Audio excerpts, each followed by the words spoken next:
So I'm a teacher in Virginia, and I teach fourth grade. And one of the units that we teach has to deal with Jamestown.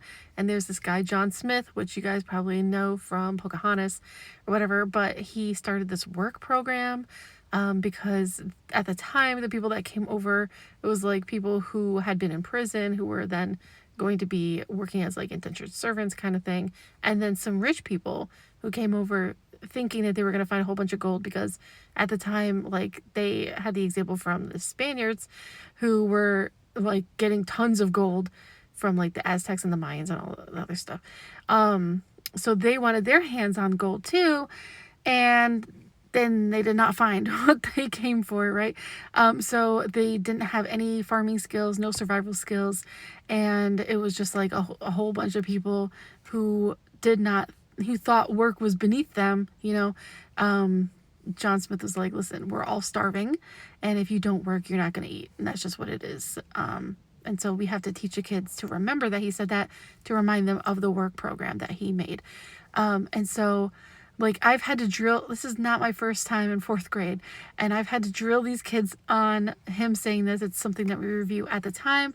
It's something that we review again, like, throughout the year, and especially at the end of the year before the testing comes, right? And they all know, John Smith, if you don't work, you shall not eat. John Smith, you don't work, you don't eat. Like, whatever it is that they need to know, shall not, or just won't, don't, whatever.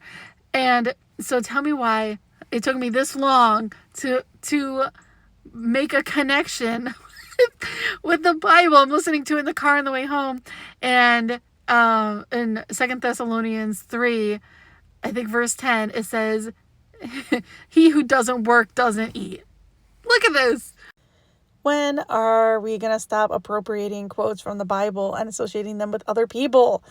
It's just really funny. So I just wanted to share that because I know, like, a lot of people think of, like, Abraham Lincoln being like, two houses divided against itself will fall. That's also from the Bible, but that's something that people associate with Abraham Lincoln. So much so that even in the Lego movie, they even have, like, the fake Abraham Lincoln Lego guy being like, a house divided against itself, it'd be better than this, right? It's funny. This stuff is in the Bible, and they just quote it and appropriate it and make it like theirs.